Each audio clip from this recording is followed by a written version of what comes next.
Hello, and welcome to Applied Nostalgia, a podcast that applies post-9/11 thought patterns and analyses onto pre-9/11 television.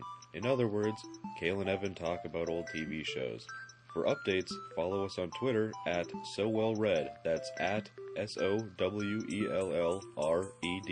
So stick around for a few laughs, and you just might learn something along the way.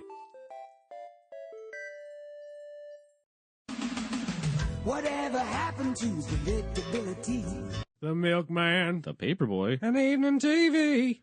Today we watched Full House, episode 321, entitled Just Say No Way, written and directed by executive producer Jeff Franklin. It was a real tour de force from Jeff Franklin. I laughed, I cried. How did you feel about this one? Well, I feel like I came to dinner and they were serving up laughs, but then at the dessert, there was a big old plate of lessons. And I feel like the cold open was the brunch. What happened during the cold open? Well, let's just start way back for people that aren't familiar with Full House. Okay, well, I was born on...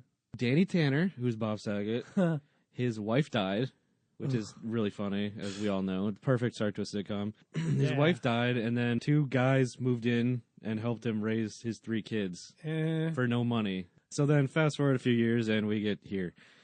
Let's see. In the cold open, we see Michelle, played by the lovely and talented actors Mary-Kate and Ashley Olsen. They definitely look on screen the whole time and make eye contact with their co-stars. They don't look off camera. They're a dog. Michelle was making Joey lunch. Joey was sitting on the couch, probably writing some new bits down with his chipmunk puppet. Cut it out. And Michelle walks up to him with a sandwich and gives it to him and says, "I made you lunch." Oh, thanks, Michelle. And Joey takes a bite, and what was it? It was peanut butter, bubble gum, Jell-O, and pickles. And banana. Ooh. And he says, all four food groups. Which is, in my opinion, putting a bad message out to the kids. Yeah, so this show starts off with fucking lies. Like, I just wish Disinformation, they buddy. would stay on course. They're trying to teach people lessons and have a few laughs along the way, but they start off with this just flawed, idiotic statement. It's flagrant. It just cuts right to the opening credits, which we all know are the greatest song in the world. Whatever happened to Predictability. Well, you know what happened to it? It's in this show. Yeah. This show is so predictable. How predictable is it? Well, it's so predictable that I don't even have to watch it to know it sucked. Yeah. I mean, it was great. So, after the credits of them driving around San Francisco and having picnics, we Jell-O cut... sandwiches. Michelle probably made all the Jell-O sandwiches. You know, I got a question, though. How the fuck is she reaching all that food? She's like 1.5 feet tall. And she sliced a banana. That implies she has a knife. So that's fucking crazy to think about if you really think about it. And she has access to bubble gum, and little kids could choke on bubble gum. Yeah, and Jell-O. So they just have Jell-O in their fridge all the time? Yeah, I wonder if it was store-bought in little cups or if they actually made a bowl of Jell-O themselves. I don't know. Because what if she made it from scratch and put hot boiling water inside of Jell-O? That's what I like to think. So, we cut back from credits, and they're all in the kitchen, except for DJ, and they come in and they decide to play a Raffi tape. I like Raffi. Do you really? I used to, yeah, when I was a child. Actually, I liked him after that, too. That song, Banana Phone, which relates back to the banana sandwich. Was that a real song? I don't remember. It was, anything. ring, ring, ring, ring, banana phone. It's so appealing. It's one of the lines from it. Really? Yeah. He's like the Weird Al. Is the banana phone the thing that's appealing, or is it something else? It was ring, ring, ring, ring, banana phone. And then, yeah, I don't know. I remember the first day I moved to Maine and started school, they played Baby Beluga in the classroom, and I wanted to kill myself. It's a bad song. So they come in with a Raffi tape, which I assume is a plug from the Raffi people. Like, he was somehow under distribution from Lorimar Television or ABC or somebody. Somebody owns something. Some bullshit. Because it was literally just a plug and showing that he was, like, very appealing to kids. Yeah, he created earworms. Literally. Well, Stephanie could not get the song out of her head. She was hitting her head. That's why she went on to do meth later in life. Yeah, Baby Beluga. She's just smoking meth, going like, "Baby Beluga in the deep blue sea." Yeah. So they come in, they play Baby Beluga, and they do a cool dance to it. Yeah, all three of them. It's was it all? No, it was Danny and Joey. Oh yeah, and then and Jesse Stephanie was just like, being cool, thinking about having twin kids at one point. Joey is doing the dance with Danny and Stephanie, and he fills his mouth up with water, and he starts dancing around and spouting it out like he's a whale. And like I said, I actually was pretty impressed with the fact that he kept some pretty steady streams going. You actually made me stop the tape and rewind it 3 or 4 times. Yeah, I because was I like, just couldn't get enough of that. wait a minute, is that CGI? And I was like, no, Joey Gladstone does not need CGI to do Yeah, that. it was a practical effect because he's practically the best comedian probably on TV in the early 90s. Hey, you know what? His name isn't a lie. Joey Gladstone made me glad that I was seeing him. He made me laugh so hard that I felt like I was stoned. He made me laugh so hard, I got kidney stones. He made me laugh so hard that I laughed at you when you had kidney stones, even though it looked like you were in a lot of pain. I was. It really hurt. But then I still kept laughing because he's that funny. He brought out that chipmunk And then puppet and it was just like killing Your kidney me. stones came to the show. Yeah, they bought their own tickets. They sat in actually better seats than me. Somehow they got more money than me. and I Yeah, don't well, even you know, kidney stones sell for a lot on the black market. So Joey spits all over the floor, and as we all know from being yeah. huge Full House fans, that Danny is a bit of a neat freak. Yeah. Which and it was a little out of character. He didn't just immediately tell him to That's true. stop. You know, I thought I was a house head, but I guess I'm not as much of a house head as I thought I was. No, tell you what, I am full of house knowledge. Oh, ho, ho, ho, ho. Yeah, that's what I'm answering the phone. I'm like, hello, have you seen the show before? Hello, banana phone. It's pretty appealing. So yeah, I thought it was really out of character for Danny to react like that. And by that reaction, I mean zero reaction. You'd think he'd just immediately go, "Would you stop it, Joey? Joey! And then if he doesn't clean it up right away, it's going to be a mold problem on the carpet, and then the kids are going to get black mold. They're going to get stachybotrys in their lungs, and it's going to hurt them. And like, it's all because of Joey doing a bit. I mean, it was a hilarious bit, don't get me wrong, but it's just not safe. Yeah. And Danny should have had his kids taken away, really. Child Protective Services should have been involved at some point. A rocker and a comedian should not be raising children, despite the good lessons and laughs they give out. Yeah, fuck no. Fucking vagabonds. Then at that point, during the great dancing, for which they played an entire Raffi song, basically, Jeff Franklin was really earning his money with writing on this episode. Do you think Raffi was in the room with him? Raffi was probably holding a gun to Jeff Franklin's head. Yeah. And he was saying, you can't touch that banana phone to call the cops until you finish writing this episode. Listen, buddy. Listen, buddy, you know me, I'm Raffi. I'm the biggest thing in kids' entertainment these days. I'm bigger than Joey Gladstone. And that's big. Mm. You know, actually, I heard they named Raphael after him from the Ninja Turtles. But that makes sense. Because Raffi's just so good that he wants to impress people and beat the Foot Clan. Which one was is he the red one? Yeah, he was the badass that like yelled at people a lot. So then after they're dancing, DJ and Kimmy come running in, and they're like, "Oh, can't talk, Dad. We're in charge of the dance." So DJ and Kimmy run upstairs, and they're immediately followed by the entire rest of the household. It's fucking crazy, man. So what is that? 3, 6, 7 people ran up the stairs all at once for no reason. Yeah. They didn't even have a scene up there. They just all followed them upstairs and then they cut to a different scene. I just think Jeff Franklin doesn't understand how real people act. What, your whole family never just ran to a room together for no reason? Never. You know, I feel like is Jeff Franklin from India, where people need to be really close to each other all the time. Jeff Franklin does sound like an Indian name. I'm Jeff Franklin. Yeah. Or Raffi sounds sort of like an East Indian type of deal, too. Actually, there's probably a cutscene in there where they talk about how great Raffi is some more.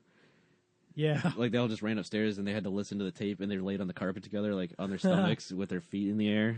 Well, it's funny because, they played the Raffi there, and then when Michelle goes up to her room, well, wait, how close is that other scene when she's listening to her in her room? That's a ways away. We'll get I'm getting there. confused. I'm just jumping from Raffi to Raffi. I'm jumping from Raffi to Rafter. DJ and Kimmy are in charge of the dance. They get up into DJ and Stephanie's. It cuts to them. She hangs up the phone and says, "All right, we've got Dogface booked." And we all know the great band Dogface that plays in high school bands. They're a high school band. They are the high school band, and they're playing the dance, apparently. I just can't believe a school in San Francisco only has one band. I don't think it's possible.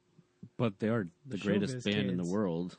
Yeah. Dogface. We all know Dogface's big hit. We should do a commercial for their CD. If you order now for $18.95, you get all of Dogface's biggest hits. Kibbles and bits. Kibbles and bits. Now. Fetch your own damn paper. Fetch your own damn paper. Puppy Mill. Puppy Mill. Puppy Mill. Come give me the Puppy Mill. And many more. Many more. Many. It was really meta of them to make a song for that commercial to be on their crazy. album. They have Dogface booked, which is a solid book for any concert. They're going to pay them $50, which is a steal, in my opinion. You're getting all the crazy. talent of Dogface in one room for $50. It's unprecedented. Holy shit, but I bet their breath smells pretty bad if they get a dog face. It's true, but remember, if anything goes wrong, they can blame it on the dog. But they also claim that it's a backwards dance. Oh, yeah. Where the girls have to ask the guys. So my question is, could they not get the rights to say it's a Sadie Hawkins I know, dance? I was wondering. I don't know, was like Dustin Hawkins really big at that time, or is he not a real person?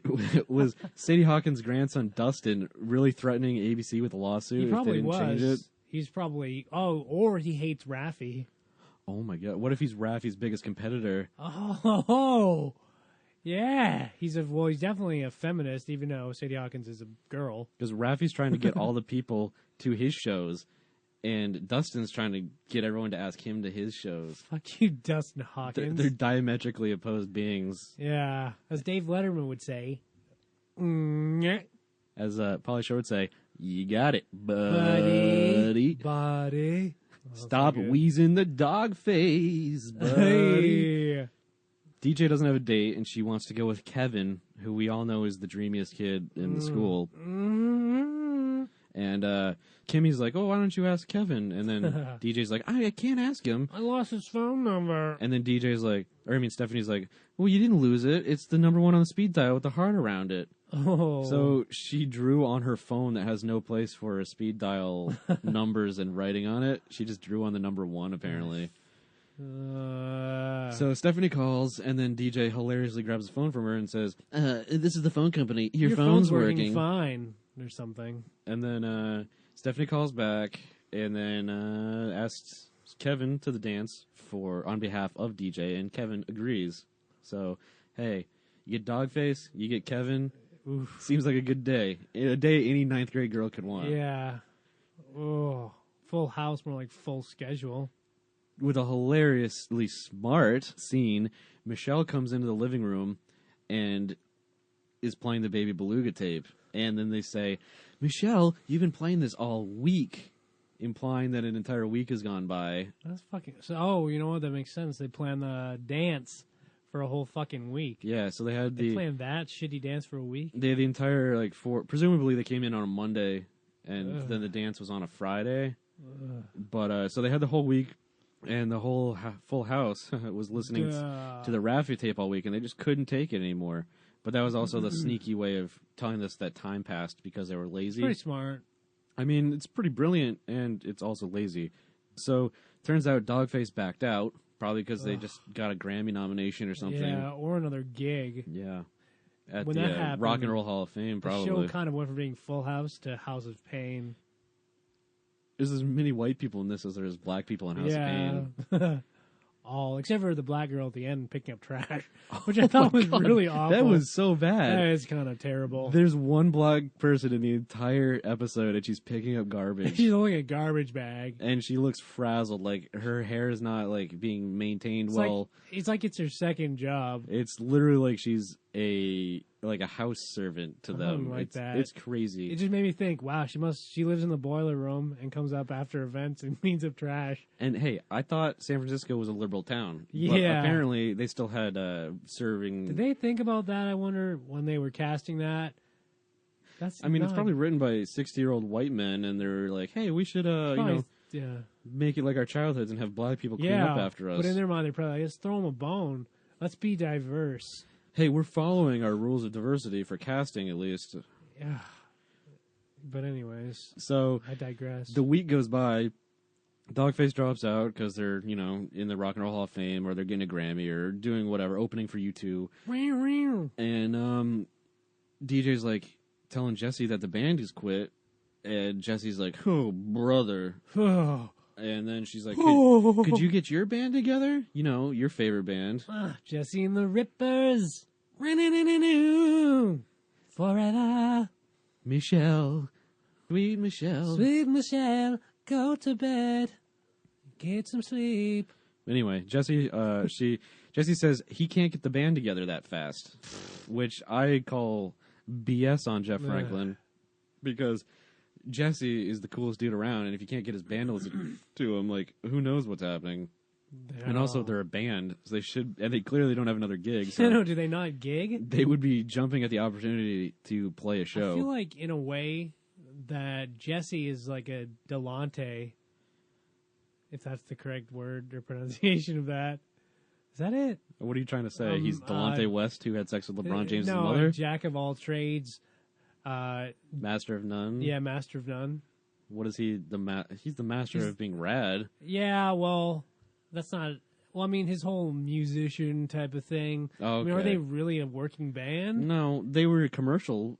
They were doing commercials for a while. Commercial jingles and stuff. Oh, yeah. Ugh. He sold out. That's all. He fucking did. And then the minute he gets on MTV, gets big in Japan, then Tom Waits writes that song about him. Yeah, it just went uphill for him. I'm big in Japan! But anyways. Jesse finally agrees to play the show. Okay, I'll do it! And then DJ hugs him. And Thank you. He says, quote unquote, loosen your grip. Hey, loosen your grip. And personally, I don't think he was thinking loosen it up. No, he wasn't. He was thinking loosen something, and then he's talking about a belt. Yeah. 2 belts. And your morals. Hey! So anyway, Jesse's the band, and you get to see the school. Jesse's on stage in front of 12 kids, which is the entire school. And he's by himself with a guitar. That's it. Then she tells him a band is going to show up to back him up. He's like, go! He's like, oh, when's this band getting here, DJ? Dude, where's the band? Where's the band, DJ? Where's the band? Hey, you're a DJ. Why don't you get up here and scratch some records? Yeah, why didn't DJ just do it? She's a DJ. I mean, jeez. God damn. So the marching band shows up to be his backup. Oh, yeah. I couldn't believe it. I was just like, can this get any funnier? That's funny. So they show up in full marching band regalia. Come on. I mean, I'm talking hats, tassels, suits, everything. I've heard of school spirit, but that's school spirit. I've heard of school spirit, but this is ridiculous. Ugh.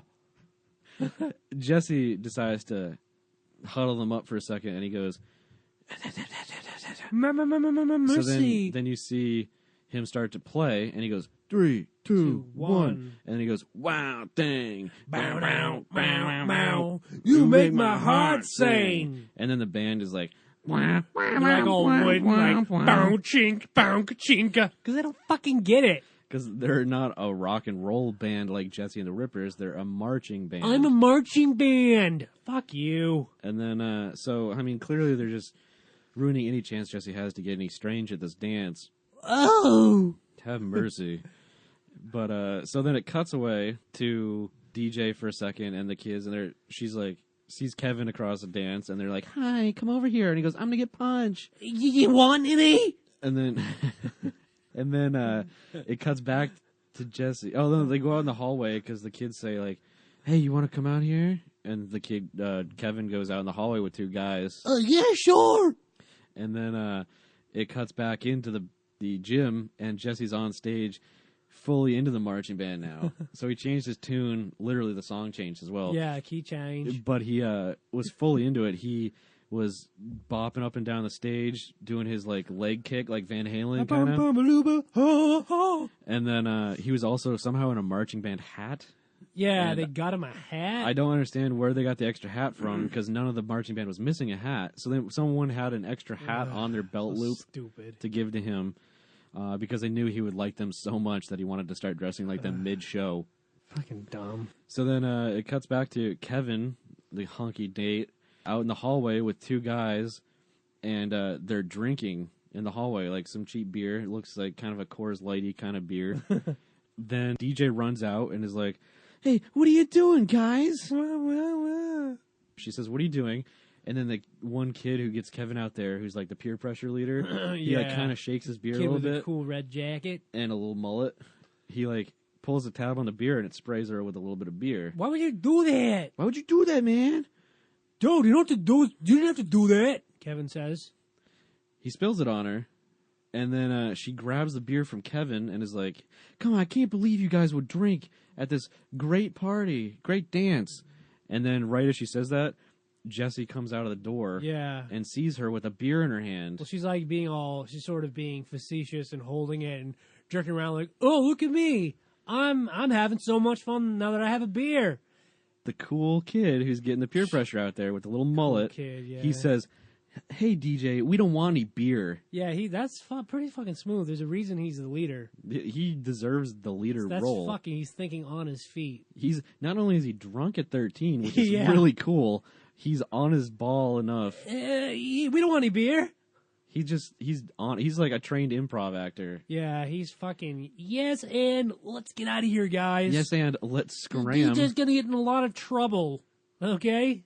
So then they book it out, and I also wanted to know why they decided to drink in the hallway within 5 feet of the gym door. I think they're invincible. Well, he is pretty cool. Yeah, he is. Dream sequence. Ba-da-da-da-da-da-da-da. That kid. That kid. Jesse's like, "Well, we'll see what your dad has to say about this." Jesse. And then he like grabs DJ and they walk out together.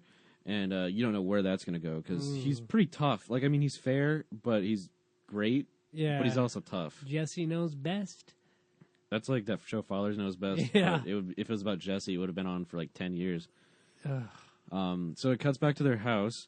And the Baby Beluga tape is broken because she was playing it so much. Yes!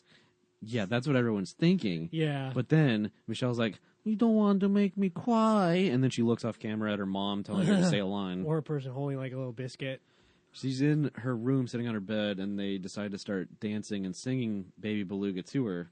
But they do it kind of haphazardly, and she's like, "Do it with more emotion," basically, like telling them to do it better, do it happy, or she's more passion. And then they sing it better, and then Baby Beluga. Jesse and DJ show up, and they're yelling at each other in a heated scene, which you would see only in the best drama. Yeah, like Seventh Heaven or something. Yeah, or anything. Did you ever jerk off to Seventh Heaven? Only to the priest.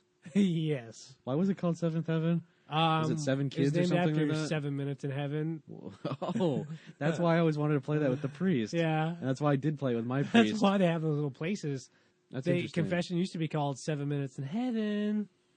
And then when you leave it, you felt like you were in hell because you weren't having such a great time anymore. Yeah, you were like, geez, what's going to ever compare to that? You were like, I got to sin some more to get back in here. Yeah, so it's a vicious cycle. But wasn't it because they had 7 kids? Yeah, I don't know. I don't care. I just watched it every day. I didn't count shit.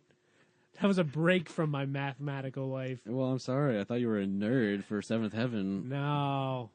You're not a Seventh-day Adventist? No, I'm not a Seventh-day head.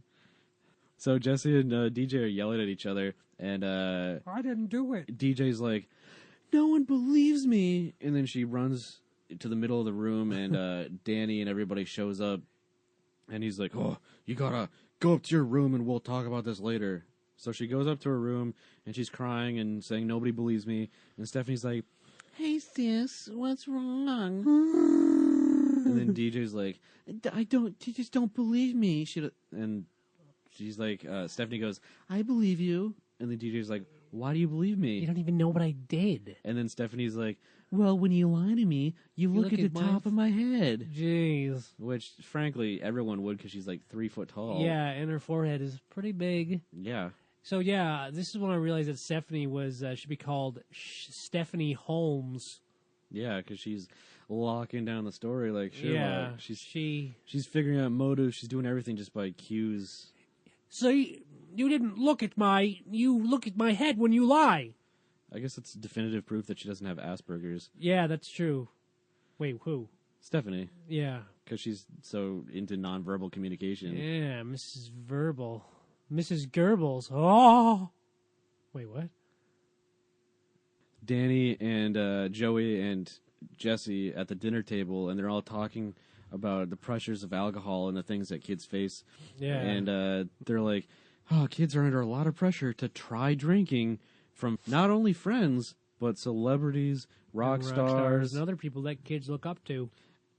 which I don't think is really that true. I've never seen a person and been like, No. I look up to them. I'm going to start being a boozer. No, I mean, I knew a lot of alcoholics when I was growing up, and I was probably hanging out with some people I shouldn't have, but it didn't make you want to start drinking. No. It just made me want to go get twisted, I think. Oh, yeah. And then you would say no, and then get free sandwiches and stuff at the diner. Man, I got some homework to do. And then they were like, what's up with you? I was like, oh, I'm still going to college and working here. Meaningless to anyone. Yeah. But What other local commercials can we talk about? I don't even know. Still going to college and working here. She always had her life Oh, together. that's it. She always had her life together. That's such a thing to hate about somebody. Yeah. Oh, what a bitch. She always had her life together. She planned and thought about what she was going to... That bitch never got drunk when she was 13. Yeah, what a bitch. What a prude. Can't believe she just had her life together like that. Yeah. So go to nursing school. Yeah. Kaplan. It wasn't Kaplan. Whatever. It was like ITT SMCC. Tech. That's CCCS. CCCS. Consumer Credit Counseling Services available at your behest. I want my money and I want it now. I want my money and I want it now. I want my money and I want it now. Brought to you by the law offices of Joe Bornstein. Bang. We got him, don't worry. Are you sure? What's wrong? I heard they got Joe Bornstein. Oh Bang. my God. You can save up to 15% on car insurance by switching to Geico. Oh, what? Hey, I want to know exactly what the thing is. I'm a gecko.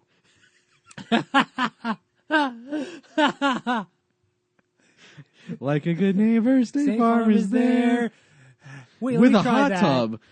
Wait, let me try that. I don't have State Farm insurance, but someone come help me. Hey, I got you $1, right? That's what you like. Oh, man. Oh, God.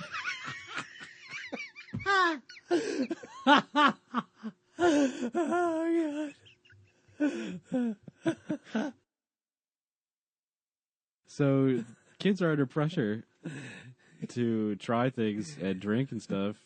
Then Stephanie runs down to the table and she says, hey, I don't know what DJ did, but she didn't do it. Not convincing. They're like, how do you know? And she goes, oh, she didn't look any time my head. Those weren't cries like, I'm in trouble. They were cries like... I didn't do it. No one understands me. Like, like, I'm... Yeah, whatever. It was like, nobody believes me. I'm alone. Nobody understands I'm alone. Nobody understands me. Nietzsche. I'm a nihilist. They decide to go upstairs and to talk to her, and then Stephanie's like, oh, she's gone. She went back to the dance. Oh, what a dumb... So then, in a fit of rage, Jesse and What Danny... is going on with her? Jesse and Danny leave, and Joey goes, oh, I got things here. I got things here. Sits back down at the table. He's really knows where I'm his... going to sit and think about where it went wrong. He some knows more. where his bread is buttered, and it's at that table he's sitting at. Yeah. You just think of the bits. What's funny about a table? What's funny about a girl drinking at 13? What's funny about a girl doing at 13? He probably had something by the end of the night, too. Oh, yeah, you know. He probably had a good 5-minute chunk on Yeah. I got a 5-minute chunk, he says to the guy at the Laugh Fact. that. I got a new tag on that 5-minute chunk about 13-year-old drinking. So Jesse and Danny show up at the school, and that's where we see the black girl picking up Yeah, garbage. what the fuck, man? Yeah, come on. One black girl in the whole episode, and she is sort of wearing a maid's dress. She's that was like- not a formal dress. She's not in fancy dance gear at all. She's like in like an oversized blousey button-up shirt, like kind of like what a maid would, like a normal maid would wear if you ordered her kind from of your had house. the fat, like puffy thing in the Yeah. stomach. Like it really fucked up, and she didn't look like someone who was tired from dancing. Looks like someone was tired from folding sheets. And life. Yeah, just tired from life. Like, The white man's got her down and picking up garbage. I'm not trying to be mean or trying to start any controversy, but that's what I saw. It's kind of shitty. It's the inherent value in the show, really. Jeff Franklin. Maybe it was his mistress or something. What do we know about Jeff Franklin? Oh, I know he's a great It's writer. Franklin. It's Franklin. Franklin coming round the glen. Isn't that one of the lyrics? I think so. Oh, wait, no. Here comes Franklin doing stuff and being a turtle. Yeah. Hey, Mom, I'm like Little Bear except for less relatable because I'm not warm-blooded. And I have more action in my stories because Little Bear's kind of boring for most kids nowadays. Yeah, but Little Bear, sophisticated entertainment. Yeah, and they were naked, too. Yeah. Franklin wore a friggin' hat. Yeah, you fucking prude.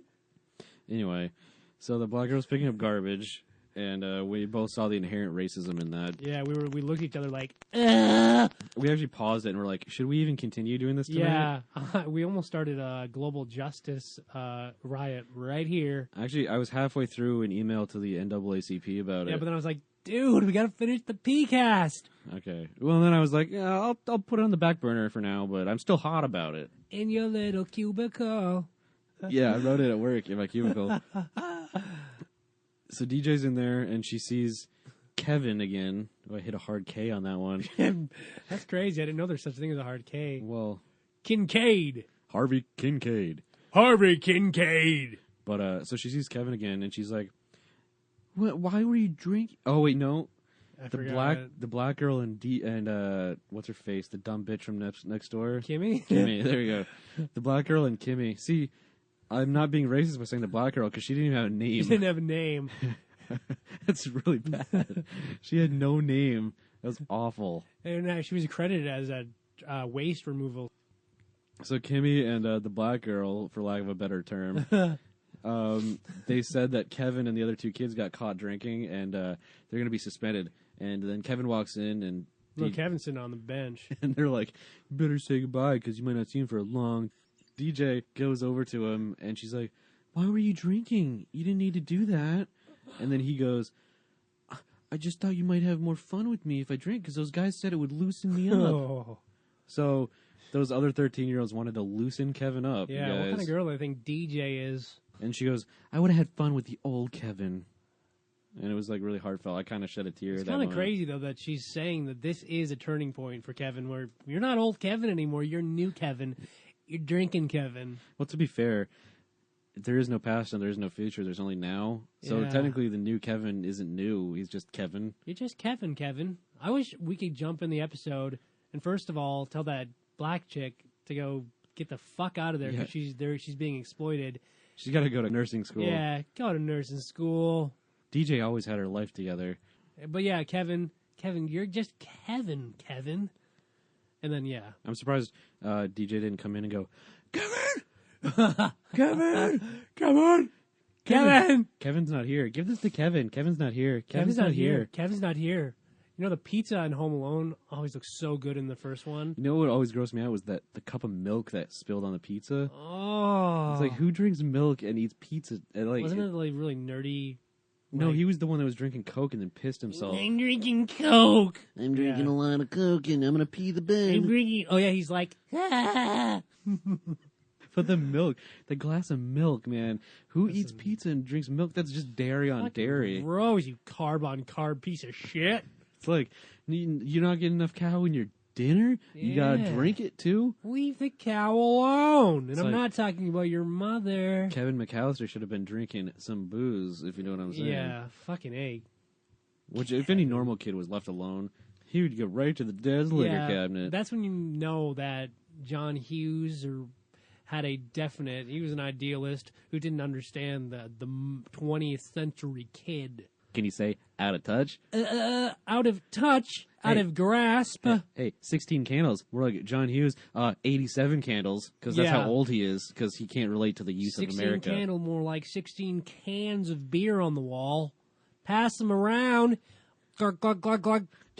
I'm Johnny Hughes. I want my kids to drink milk and eat pizza. Hey, do 2-year-olds drive cars? Well, I can't remember. They do in Baby Geniuses, and I wrote that. Burr, burr, burr. Hey, I'm John Hughes. Do kids have stock portfolios? That's my next movie, Johnny Stock Market. The new Kevin, it just isn't doing it for DJ anymore. It's kind of sad.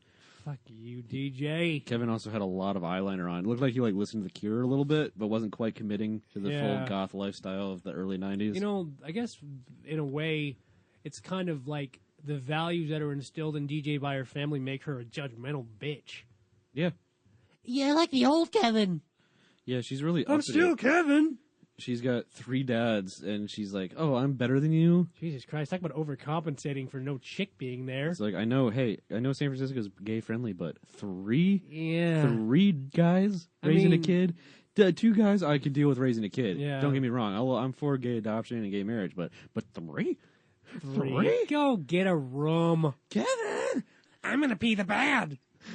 I don't think he says that in the movie, but he does hint at the fact that they have it's It's like he was planning to do it. It's like he gets off on Kevin sleeping in that's his piss. nasty.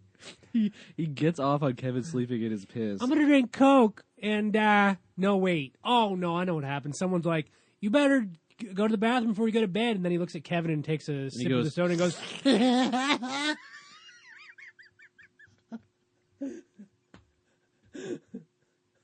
He's got the rubber sheets and the pee to match. So the new Kevin's not doing it for DJ. Still, in the 5 seconds they saw each other, Jesse walks in. Kevin on the way out is with his weird, creepy Tennessee version of Joey. Yeah, he really did. He looked like Joey with pockmarks. He was like Joey if he was half Appalachian and related to his own sister. Cut it out. Actually, everyone's related to their own sister.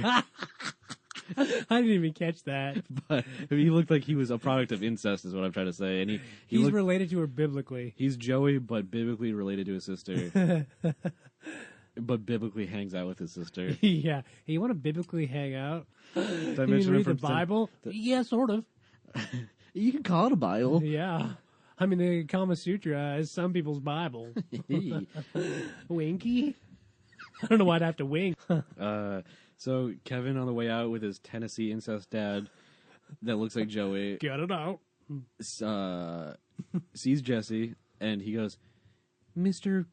I don't know you." Mr. Can't Stop Us Rocking. I don't. He's like, "Mr. I don't know who you are, but I'm going to tell you that DJ wasn't drinking." I'm just telling everyone. I don't know why, but I feel the need to tell everyone that DJ wasn't drinking because she's the most focal point of my life. Yeah. And then Jesse sits down and has like a big heart-to-heart with DJ, and he's like, there's a lot of decisions you've got to make regarding drugs and sex. I just want you to use good judgment. I don't want you to have to go through something like this without me. And then she starts crying, and she's like, I know, I'm growing up. And he's like, I don't want to see you in a world where you have to drink and do drugs. In a world where there's drinking and people just act rude and start being themselves. The real world. But people stop acting and start being real. Real. The real world, San Francisco. Wee. So he tells her to use good judgment, and then that's the lesson of the show. Use good judgment. And I thought it was kind of strange that we talked about this a little before the podcast started. Behind the skeins. Behind the skims. Behind the pool skimmers, because that's our day job, cleaning pools and killing fools. Oh. I found it kind of strange that this was a PSA episode with the character not actually hitting rock bottom at all. Talk about white. Yeah. God damn. It's theoretical. Like, this is so... They can't tarnish the character so much that they don't even have the character do anything but get beer spilled on her. Yeah, that's fucking A. That's like someone walking by cocaine. Yeah, it's like you drive by someone handing someone a bag of cocaine and then get yelled at by your parents. It's fucking crazy. Why were you in that neighborhood where they sell cocaine? Cocaine? Croquet? That's for rich folks. You shouldn't be in the neighborhood they sell cocaine. You should be here playing croquet. Why do they call it croquet anyway? I've never seen a croquet. Yeah, like it just doesn't make any sense. She's getting at least 2 or 3 huge talks about being... No, 2 talks about being an alcoholic, and she hasn't taken a sip of beer in her life. That's just... I mean, yeah, it's like... God damn, what would happen if she actually did something? Oh, I couldn't... I don't even know. They might murder her. They probably would. I can talk about overreacting. And they also are so mad at her. They have 2 conversations with her about drinking, one without her, talking about what they're going to talk about with her. Jesus Christ. And then she runs away to the dance in the middle of the night, and they don't care. They're ineffective and lucky that she's such a good kid. Yeah, they think she's a fucking piece of shit whore. She's basically a latchkey kid, but responsible and not doing anything wrong. Yeah. You know, if you ask me, between the three of them, they're all a bunch of kids in their own way. You know what? They're learning lessons too. Oh my God. And sometimes 3 heads aren't better than 1. Sometimes one mommy would be like a tsunami of lessons. Johnny Tsunami. Hang 10. Oh, wait. Go big or go home. Go big or go home. 9 o'clock on the Disney Channel.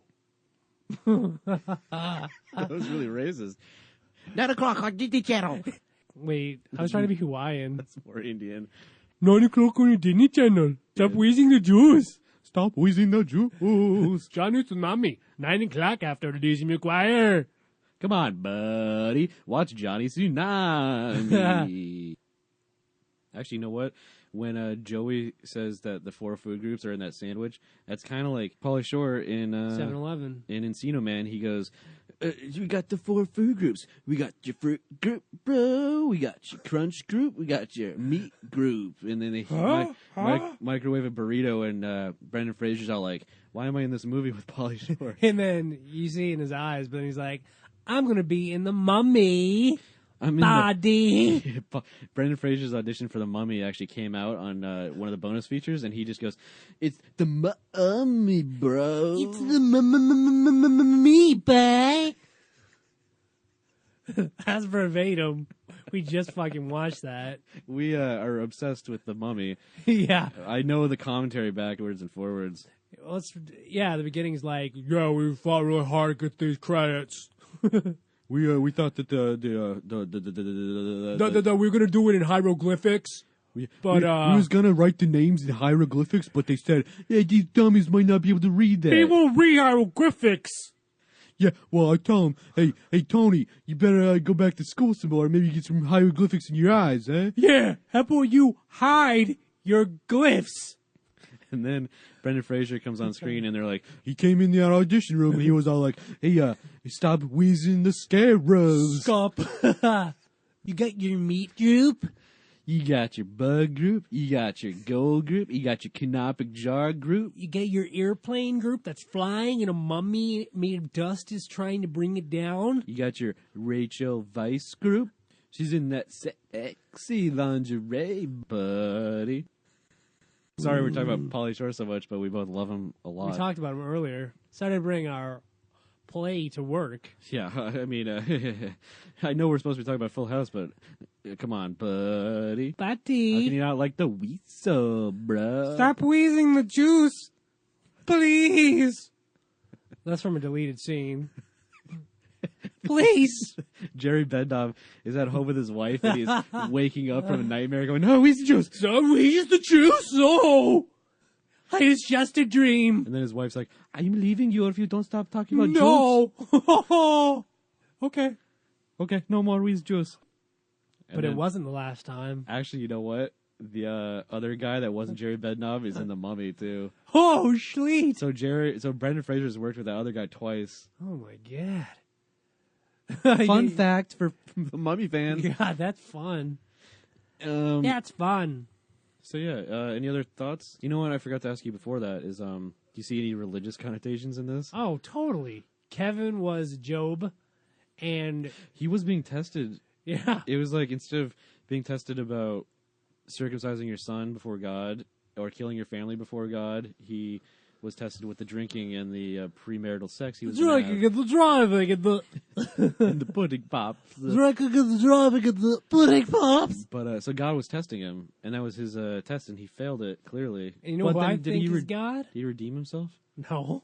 Fuck Well, Kevin. He told the truth. No, he did. As he walked down and said, "Yo, she didn't drink." Who's God to you? God is Southern Cross Joey. He's silent and strong. That's true. He was big wearing a old suit. dong. Wearing a suit too. Yeah, when he took Kevin by the shoulder and pushed him out of the door. He just knew his way around the school. Yeah, he knew his way around this fool's heart. Well, what did you learn? You didn't say what you learned yet. Oh, I don't know. Fucking nothing. It's just full of shit. The show taught me to be judgmental and to say when someone does something bad, to see some disparate human, this fractionary relation to other people, of post-drink and pre-drink. But I think it's all one continuous stream, man. You know what I realized is that I used to think there's a day in your life when you would just feel like an adult. Yeah. Like one day you'd just be like, you know what? I like girls now. Or I want to drink now. Or I want to buy lottery tickets now. And the society tells you that it has to do with your age. But you never really have that day when you feel that. Oh, never. But according to this, if you just do it, you make that day happen because, hey, my name's Cale. I want to drink. Tomorrow, I'm a new Cale. Hey, I'm Cale. I'm an alcoholic. And I'm new. And I'm new.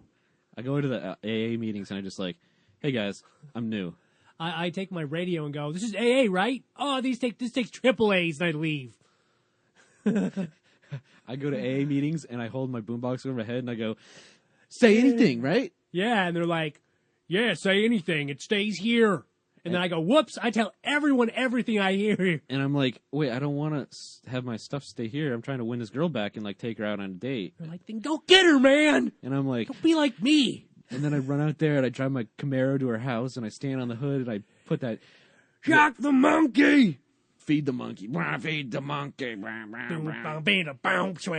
But anyway, I learned that I can manufacture making myself into a new person by just drinking and doing drugs. So you're saying by the simple activity of partying, you become cool? Yeah. Cool. I think that's the big takeaway in this episode is you drink, you're cool, you don't have to go to school anymore. Oh yeah. The girl says she likes you. Like she admitted her feelings to him. Well, she said I liked you before. Yeah, but she still said she liked him. Yeah, so he can be like, score before I made my mistake, but now I know this is how I take my cake. And then you just get yelled at a little bit by your incestuous dad. Joey Dadstone. Did Joey ever have a girlfriend? Yeah, he did. He had that comedian chick. They were like, she's really nice. She's really nice. And then Joey's like, I don't know if I can balance relationship and career. I don't know if that happened. Didn't she? I feel like she had a chipmunk puppet, but was a girl chipmunk puppet. She did, and she got more, I think, more famous than him in one episode. And Joey was like, I'm a failure. So did you watch the show when you were a kid? Oh, I watched it a lot when I was a kid. On Fridays, I would have like a bunch of food, and I would sleep in my mom and dad's room on the floor, and I would watch TGIF Friday, and it was pretty sweet. I never actually watched it on TGIF. It was really fucking cool to see it. Well, actually, I don't know if it was even on Fridays. I think it was on TGIF for at least a couple of years. Yeah, I don't know. It had a really bad slot though, but I didn't watch it. I watched reruns a lot. It was on like TBS. Yeah, like for an hour or two every day after school, and I'd watch that sometimes. It's a good show. Never really did anything for me. It's a show. Watch Full House. Flaunt it. Satisfy your stupid brains with some Full House. You're dumb, but that's why we like you. Hey, we're not kicking you out. We're just telling you we know what you are. I wouldn't kick you out of bed for eating crackers. Oh, yeah. I was the Kool-Aid man. Is the Kool-Aid man black because he breaks and enters into every house? Yeah. Oh, I've heard that never mind. No, he's black. Oh, yeah. I forgot my wallet in your house. You know what, actually? He's really ashamed of his weight and doesn't want to talk about it. And he can't fit through most doors, so that's why he does that. It's not. And he goes, oh, yeah. So everybody gets confused and they don't ask. It's like, is that because you're so fat that you didn't want to, ask for it and you just had it bust in? That's why. Do you think Fat Albert knows the Kool-Aid man? He is the Kool-Aid man. That's actually his fucking ghost. Oh, really? Yeah. Why did he die? Eating junkyard turkey? Fat Albert was so hungry one day when they were finished playing Buck Buck, he grabbed a turkey carcass and swallowed the wishbone, and that's how he died, actually. Hey, I'm gonna get my wish. My wish is so I could die and then eat cake all day in heaven. He almost got it, too, except for he just became... the Kool-Aid man. Yeah, which is pretty close. It's like the Tooth Fairy of sweets. Yeah, so Full House. It's all right. Jeff Franklin, he wrote and directed that, It's Franklin. Probably spent about 4 hours writing it. I don't think 4 hours. I think he did some blow with Raffi, and they were like, ugh. We got a couple dance scenes in here, Raffi. Yeah, let's dance. They danced. Yeah, he probably cut and pasted other speeches and just plugged in drugs for stealing. We should check to see if this script matches up with like a Growing Pains episode or something. Well, I did order all the DVDs of this, so Okay, good. we got our week cut out for us. Fuck yeah. And by week, I mean like 3 days, because I'm not going to sleep. Oh, I couldn't sleep. Not when Full House is playing. Game over, man! Game over, man. Full House is on. That's what I always said. Like, every time I was out in the neighborhood playing touch football, and it was 3:30, I'd be like, beep, beep, beep, beep. game over, man. I'm playing Full House in my house. So redundant and so beautiful. This has been a So Well Read production. So well read.